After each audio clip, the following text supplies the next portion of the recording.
Hello, everyone, and welcome back to our Circle coverage for Season 7. You thought it was over, but no. Just as Gianna thought it was over in the first blocking, it's not quite over yet because we have some very fun guests to interview. Pooya, how excited are you? Very pumped, very pumped. It's not often, when we get to talk to the winner, it's a blessing. Two winners in one? It's a deal right here. Yes, the Scarlotta twins. Is that how you say? I'm used to just calling you Gianna. Said it perfectly. There's a lot of twins. Yeah, that was good. That was good. How you guys doing? Awesome. Happy to be here. Thank you guys for having us. Yeah, really pumped, guys. Thanks for taking us today. Yes, very excited to talk to you guys. Honestly, like throughout the season, like you were so funny. Oh man, I thank like you.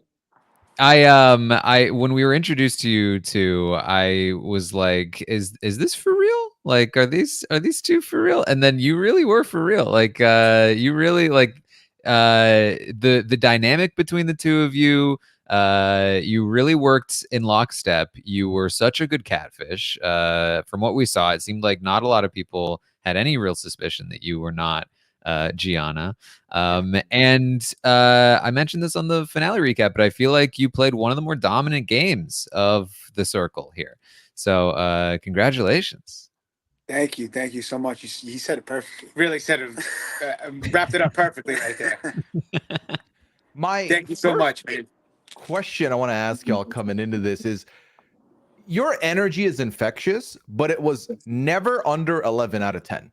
So what I want to know is, are y'all always that high energy, or do you have like, dialed back moments as well? Because let me tell you, I need a social recharge after a 2-hour hangout. I'm like, okay, I need to go rest. Yeah, that's a great question. So honestly, it's not like that at all times. There's definitely times where we turn it up, and then there is different layers, to our personalities. Like as of right now, we're not like over the top 24/7, but because if we are, I don't think we could keep it up. For the sake of our health, I think it's better off that we have a few laid back moments. Yeah. Did you feel like you had to be on at all times on the circle? Because obviously you're not always talking to people. So like it seems like there's a decent amount of downtime, but I imagine a lot of that it goes into like planning what you're going to be saying and making sure that everything's like so. Like, what was your dynamic when you weren't talking to people? Yes, I mean, we try to obviously conserve as much energy in between like the chats and the alerts and stuff as possible, because when it is on, you have to turn it on. But in between that, we would try to nap or read a book, strategize, and a lot of coffee went into it as well. Oh, yeah. A lot of coffee. My people right here, Taran, they know the secret, the juice. Oh, come on. You got to come. Yes. It's like my fourth. It's like 2 o'clock Eastern time. My fourth cup. What was the general strategy going in terms of playing the game? Did you approach this like a game of social strategy, or did you approach it like, hey, I'm just going to go into the circle and, just like make some friends, be myself, or be Gianna, I guess? Like, what was the approach for you? It was kind of like a little mix of both, because we knew there were going to be a lot of people playing with strategy, so we had to have a little bit. But I think our ability to improvise helped us a lot, because there was a lot of situations where people relied on strategy, I think, too much, and they couldn't improvise as quick as us, and that helped us a lot. Yeah, I think it was definitely like our ability to think on the fly, because, like you just said, people would stick to their guns too much in certain scenarios and be like, "Oh, I got to stick to my strategy," but in reality, sometimes it would hurt their game more than actually help their game. And we kind of just came in there with, listen, whatever happens, happens, but we're gonna fucking wasp or something. I'm sorry, my bad, guys. but yeah, it was kind of like a mix between, if we have to stick to something, we will, but we're open to doing whatever we have to do to up our game, really. Yeah, it felt like Taran said earlier, you played one of the more dominant games we've ever seen play out on the circle, but you really had a phoenix rising from the ashes moment, because really the only time you seemed to not be in control was that first rating. Can you speak to what do you think went wrong there, and how did y'all figure out that, listen, we might need this disruptor power out the gate here? Yeah. Well, to be honest, like just no one really had alliances on night one. So us being rated last, I mean, the most common sense thing of the two influences, get rid of who's rated last. They were rated last for a reason. So we kind of had that intuition. But when we seen Disrupt, we were like, we got to do this because we can't go out sad as just like that. That's not how we're gonna go out if we do go out. And then after that moment, I think after us disrupting, we just were firing on all cylinders. And it was just over. We definitely were a little bit surprised on night one to be rated last because obviously it was night one, so there wasn't that many connections formed and you didn't have that many chats with people. But at the same time, we thought we were going to be rated like probably like 3 to 5. We didn't think dead last. So when we seen that, we were like, "Oof, we're in trouble. We got to do something." Oh yeah, we had to improvise there and be like, "Do we leave it for the influencers to keep us here, or do we take a chance?" And we had to take the chance. Mm-hmm. Did you find out after the fact like why you felt like that you were rated last in that first rating, or Get a martini comment? Maybe the espresso martini. Maybe because I think Dacia, for example, said that's like a middle-aged woman drink. From New York, I think it's kind of pretty common. Yeah. But so she might. I think a few people might not agreed with that quick statement, and that might have sent us down the rankings. Now, is that your personal drink of choice, the espresso martini, or what's your number one choice? I mean, we were actually, it's funny. So this weekend we were just drinking the espresso martinis, me, Darion, Jadacia, all of us, and they were like trying it for the first time. But really kind of whatever, like a little bit of beer, a little red wine. We drink anything. Gianna loves an espresso martini, so we were like, listen, we drink them, and she loved them, so might as well say it. What made you choose Giana as your catfish? Because I thought it was very funny when it was like, we're catfishing as one of our girlfriends. What went into that decision? To be honest with you, it was like that whole, we really believe what we said in terms of like maybe us being ourselves. The New York characteristics and over the topness could have rubbed some people the wrong way. And we feel like the game was a lot more winnable if we went in as like a beautiful girl with us behind it, showcasing our personality as well. And because we just thought, sometimes like two like construction workers from New York, some people might love it, some people might just judge us off rip. Like it's kind of easier to catfish, in a sense that way. However, we did also say to ourselves, we would be confident if we were going on as ourselves. But, obviously the route we picked kind of worked out a little bit. So, yeah. Yeah. Would you say that you were, that was it, that you were being yourselves with her profile, or were you trying to actively be like her as much as possible? It's a great question. Honestly, we're doing both. Yeah, literally a little bit of both for sure. Yeah, like a ton of answers that went into like our decision making was like, what would Gianna do? And then on top of that, we also wanted to showcase a little of our flavor. So, but I think it was a little bit of both, which helped us a lot in the end. Yeah, definitely. Yeah. You end up connecting with Deb, aka Rachel, very early on with the Staten Island connection. Did you suspect that she was a catfish at all throughout the game? I'd say maybe. Yeah, I think she was probably one of the people we kind of thought would be, but at the same time we had such a great connection that it didn't even matter, because we both had each other's back. But there were certain things she gave off, like I forget the game we were playing with the Elon Musk. The answering. We were playing, and then she like got one that a girl at her age shouldn't get wrong, and we were like, okay, But she was the best. She was our strongest alliance by far. We'll see. Yeah, that was one of the situations where it's like, even if they were a catfish, the relationship was so strong that we tried to just keeping her there the whole time. Yeah. Mm-hmm. And you never doubted that she was actually from Staten Island, right? Or that she had that connection. Not after the Port Richmond Ralph's Isis comment. Yeah, that's something only Staten Islanders really do know about. So that was unreal. And that was cool too, because it was like on night one, we didn't think anybody would even know what Staten Island really was, the other contestants, right? And to have that common ground and then to her basically prove it, because only Staten Island people would know, and she passed it with flying colors. So off rip, we were like, oh my God, this is like our day one now. This is our bestie the whole rest of the season. We're riding hard for that after that. Mm-hmm. Well, speaking of day ones, I want to know, I want y'all to speak about your journey with Kevin Perm, however you want to call him, because that was like the rockiest relationship in that whole apartment building for the entirety of the season. That was insane.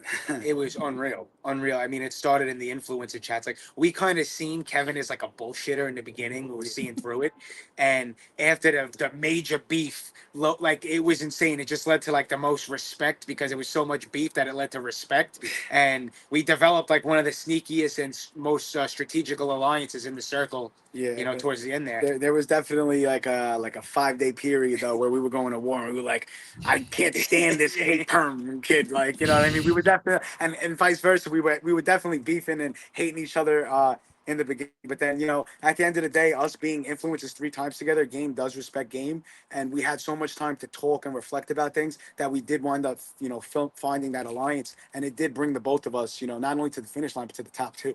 You know, so it was like the craziest, like least expected alliance in like circle history. Yeah, insane with the perm. Yeah, it seems like it came together on that the blocking that happened. It was what, your third blocking together at that point? I don't even remember. That was probably the Garrett blocking, yeah. Well, yeah, there was the Garrett one, and well, okay, the second one then, I think. Oh, Darion. Darion, yeah.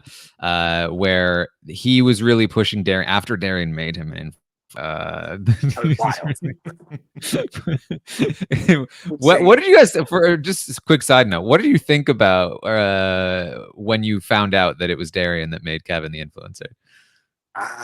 I mean, like, everyone's gonna say the same thing, that they were surprised he didn't pick Jadeja, right? Mm-hmm. You know, but at the same time, to Darion's knowledge, you know, and his shoes in the game, he thought Kevin was his #1 bro who had his back. He didn't know that Madeline stirred up a lie that Kevin thought Darion wanted to block him. So, like, he probably should have picked Jadeja, but he did pick another kind of quote unquote safe option. But he did, you know, pick Kevin, which didn't wind up good for him. Yeah, you know? So it's tough. Like, in the grand scheme of things, it was terrible for his game. But he, going into it, he expected Kevin to save him. He thought he was so safe for Kevin. I mean, he should have been. Definitely should have been. That goes. It was just crazy, like, seeds planted that this lie led to this. It was just an insane season. Yeah. Yeah, Kevin was just so sure that Madeline was not lying to him. Like, even in the reunion thing, when they were like, "Yeah, Kevin, why'd you do that?" He's like, "'Cause you betrayed me." Like, yeah, he just. you think he betrayed you and made you influencer?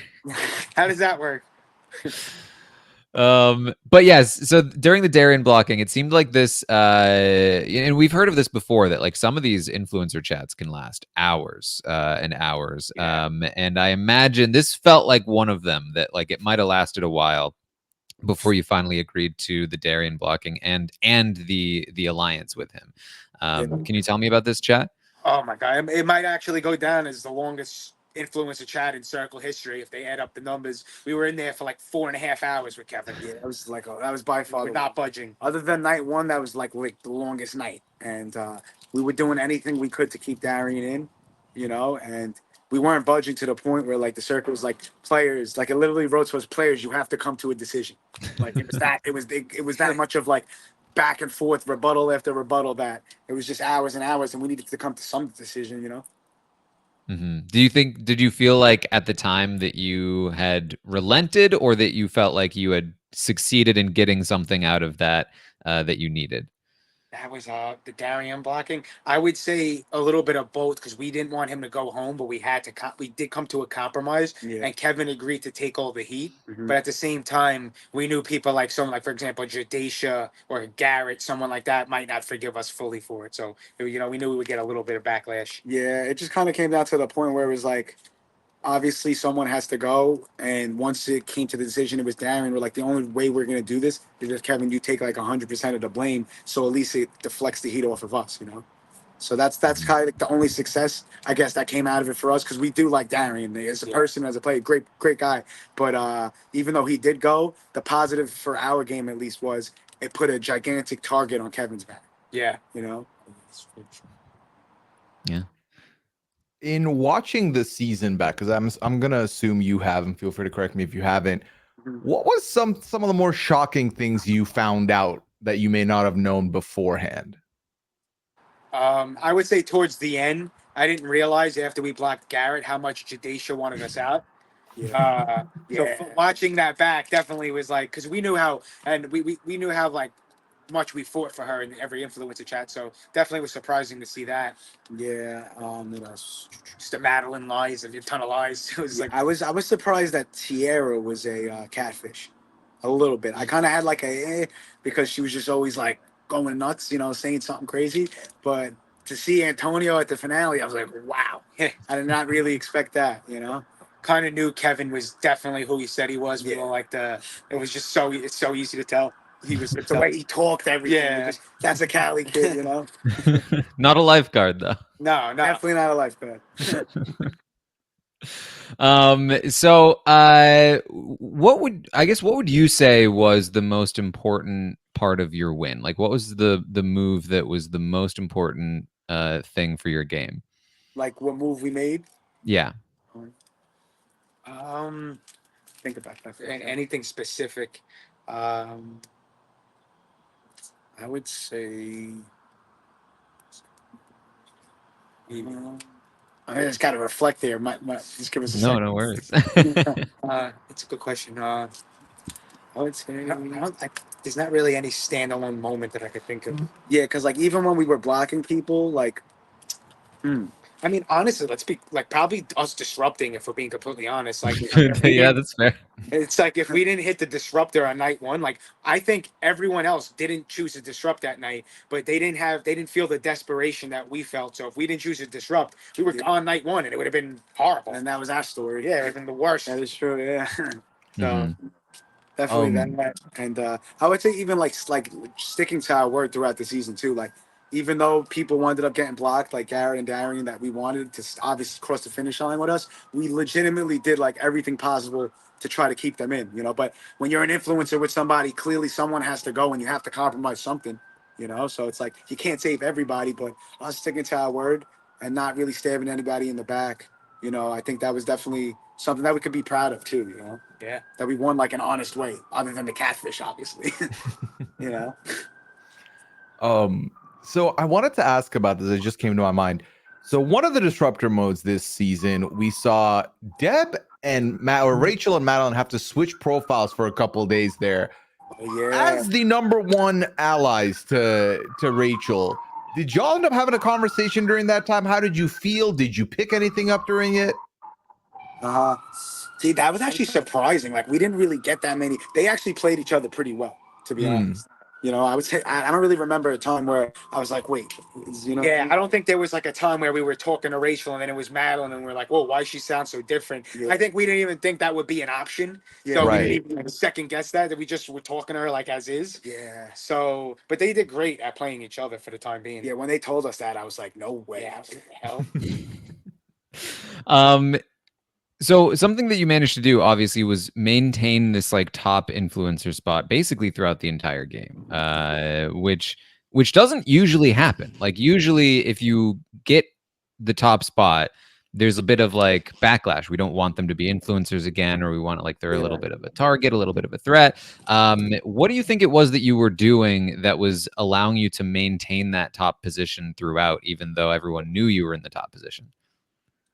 Great question, because obviously, like you said, like when someone's an influencer once, they're considered like a huge threat.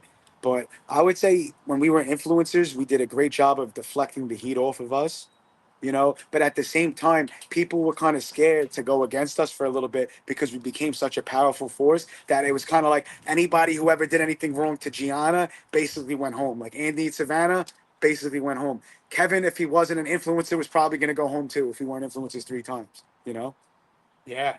Yeah. I think our ability to like fly under the radar but stay powerful at the same time. Like after night one and like, it's like, Gianna almost got blocked, but she saved herself. Yeah. So people are naturally gonna gravitate towards Gianna now. And if we were just able to build on that, get popular, but fly under the radar and kind of deflect the heat off of us and throw it onto Kevin in those situations. Yeah, literally. It's like that was the number one thing, obviously, especially when we blocked Darion, that he has to take all the heat. And then the circle chat started getting crazy. We started calling each other out. But at the same time, every time we would do that, no one was looking at us and saying, you know what, maybe Gianna's lying here. She didn't keep her word. It was always Kevin's the liar. Kevin has a spotlight on him. So we would just kind of just deflect the heat off of us as much as we could, to keep our top rating and make it like we didn't do anything we shouldn't have, which we really didn't. Yeah, it seemed like this interesting thing where like Kevin would take the heat for all of the blockings. Yeah. And Kind because of of that, build people up are a like, bit. oh, Kevin's super unpopular. I'm fine to rate him high. Yeah. And I still like Gianna, so I'll rate her high. Mhm. And then it would be the two of you again. And then it'll be like, oh, it's Kevin's fault again. We keep doing this, but this time I Yeah. can rate Kevin high. It was nuts because especially the third time, like when everyone for sure was literally thought he was going to be rated last, like it was a no brainer. That kind of like out of like I don't know what, but out of something they rated him high, and it completely Mhm. backfired, and it literally led to us being 3-time influencers with him. Literally, our reaction was us hysterical laughing Because we knew we got down to like the three. I think Jadesha was third. Yeah. We were like, "Oh my god!" We just go. We know we're gonna be influencers with Kevin again. It's Yeah. gonna happen. Us in the perm round 3. Obviously that final blocking came from Madeline. And this is one where it really felt like it should have been you, right? Like Madeline should have blocked you. But she did. Why do you think that was? Why did she go for Jadeja there? Honestly, maybe there was something that she's seen that we didn't see in terms of like seeing Jadesha as a threat or a bigger threat than us. I would say maybe because obviously Madeline and Kevin were like their number ones, ally wise. Like they were like Rachel and Gianna to each other. And the alliance we had with Kevin, towards the end, he could have possibly said something to her that could have said, yeah, let's keep her around for now. But I don't know. Madeline, she's Kind of a wild card. yeah. And she was also tight with Rachel. I remember there's a part her and Yeah. Rachel don't get along, but she probably thought like honestly in the female alliances, she really didn't have many. She just had Rachel and somewhat of Gianna. Mhm. So I feel like if she blocked Gianna, Rachel would not take kindly to that either. Yeah. And would rate Madeline very, very low. That's a good point because maybe it's like, yeah, I could get top, quote unquote top threat in Gianna out now, but that also diminishes my chances of winning the finale because now her allies who are in this game are going to rate me low. But at the same time, Madeline probably would have never admitted she was the secret super influencer until the finale anyway. Yeah. After the ratings were in. So it's like, Well, yeah. it did seem like people were able to kind of suss out that it was her after the fact. Yeah. Yeah. The way she went about it, like that night in one of the last chats, I forgot how she Mhm. put it, but it was kind of like she already just kind of excluded herself from the who is the secret super influencer. So it was probably you because you're asking the question and excluding yourself right away. We kind of seen through that. Yeah. How did Gianna feel watching the two of you play as Gianna? What was her rating of your performance? Extremely high, honestly. She loved it. She thinks we played her great, and we ultimately won. So that was just A cherry on top. Yeah, what can you ask for? And it was her face. Hard to find fault. Sure, we won as her. Yeah. Yeah. Does she think like how do you think Gianna would have done if she had played herself on the circle? I think she would have played great, Yeah. but I think she could have played with too much emotion at certain points, instead of certain strategy. But I think she would have done great as herself. I just think she's a little too nice to people, and we the hard decisions would have been really hard for her to make. She might have made different ones that might have not led to her winning. Yeah. She probably would have played a great game, but we kind of played like a nearly flawless game, so that's just so hard to duplicate. Yeah. Well, you know what the move is now, though, right? She has to come in and play as you. She has I to keep catfish hearing as you. that. That could be sick. I keep hearing that. I would love it. That could be sick. What has been obviously you filmed a little while ago, like how's it been feeling since the show? It's What's pretty like life been like? surreal. Pretty surreal, and like the fact that now it's like it dropped and the finale's out, it's still like wow. Yeah. It's kind of cool to think about too that this is something we'll be known for forever. Like we do a lot of content creation. It's like it's our full-time job now. And Instagram and TikTok, YouTube, Facebook is one thing, but Netflix and winning something on Netflix is completely different. It's all over the world. So to figure like that we'll be known for this forever, it's pretty cool. What kind of content Go ahead. creation do you guys do? Just like comedy, Shots, like shit. like New York stuff, busting my dad's chops, like some cooking stuff, like just honestly like a bunch of stuff. You gotta definitely tune in. It's hysterical. Yeah, Well, content creation, one thing you just mentioned, winning on Netflix, huge deal. Has this opened y'all's desires to potentially go on another show? And if so, what show have you been thinking about? Oh, absolutely has. Yeah, definitely would would definitely be open to a reality show. A lot of people have been telling me to go on, like, because I'm single, like Perfect Match or Love is Blind or Love Island. And I'm open to it. Like, you know Ooh, what I mean? that'd be fun. I'd be here for that. You I'll tell you guys what, willing too. to split up to go on shows solo? I mean, if it's got to be, we got to do. You know, If you gotta do what you gotta do, yeah. But I was just gonna say, Netflix, let's pick up a little Scalata's Family series. Because it's gonna be, you know, it's gonna be gold. Come on. We're talking ratings. Has what I know you guys talked about, like what you might do with the money when you won. Have you done anything with it yet? Like, what's the plan? We gotta get it. we got to get the money. Okay. You still haven't got it. But it's honestly such a. We've been getting that question so much in this last week, and there's obviously a million plans. People asking the ring, the mortgage. What are we gonna? Are we gonna move out? And this, we still got to just see what we weigh our options. The with. first thing we're taking care of is taxes. Yeah. Oh, Yep. Yes. New York taxes, and then no joke over here. But we'll Yeah, figure it I out. can tell you from my experience talking to people that win money on these shows, it's very much like you know, take it in and don't spend it all at once kind of deal most of the time. Absolutely. Definitely discipline yourself. Yeah. For sure. Were you a fan of The Circle before you went on? Did you watch many seasons? To be honest with you, not really. When we got hit up, it was from Holly, one of the directors, and I thought it was like a joke, like the DM. I didn't know what The Circle was, but I was with somebody who knew about the show, and I asked him. He's like, "You got to do it. It's a real deal show." And then my girlfriend, I told about it, and she watched it. She watched a few seasons of it, so I watched the season with her. And ultimately, we weren't the biggest fans. We're not the biggest reality TV guys. We're more into like film and like movies and stuff like that. But I love the reality TV world. But so it was really cool to see us get on and actually win it with not even being gigantic fans of it. Yeah.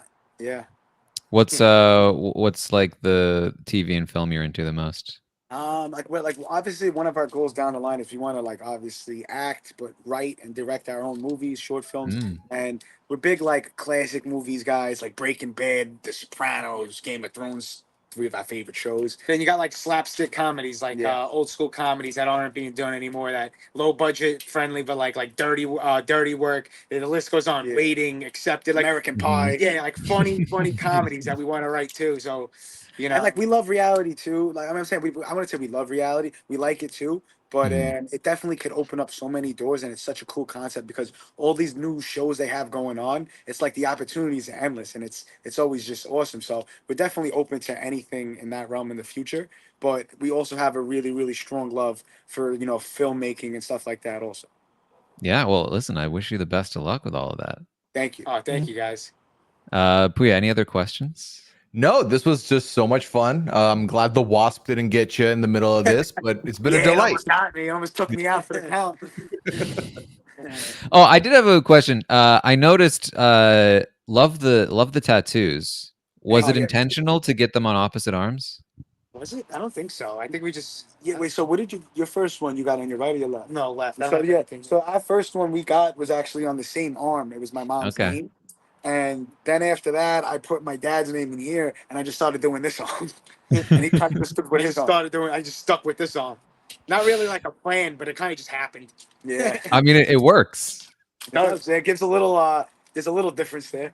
Yeah. All right. Well, thank you both so much for taking the time to talk to us. Of course, guys. Thanks for having us. It was a good time. Awesome time. Appreciate you guys. Is there anything you want to plug? Where can people find you? Yes, absolutely. At Scarlata Twins, at Nicky Scarlata, at Jojo Scarlata, at Joe Scarlata Sr., and at what's Gianna's name? Oh, the real Gianna or Gianna Blackwell. There you go. Follow the whole family. You guys follow everything. You don't want to miss a step. You know what I mean? Yeah, it's gonna get weird in here. It's like the Scarlata shared universe. Yeah, the multiverse. Scarlata multiverse. Yeah, exactly. That would be crazy. No, that might be the show. Netflix, if you're watching the Scarlata multiverse, it needs to happen. There you go. All right. Well, of course, you can check out our coverage of future Circle seasons here at RHAP. We're also covering lots of other shows. You know where all of them are at this point. Pooya, what do you got going on? Same. I mean, we got 90 Day, Traders, Mass Singer, Big Brother's about to end. We're cooking on all cylinders here, having a good time. Yes. All right. Well, thank you all so much for joining us here today. And I guess at this point, we will see you next season on the Circle. I don't know, maybe. I hope so. They make the call. We'll answer. Thank you, fellas.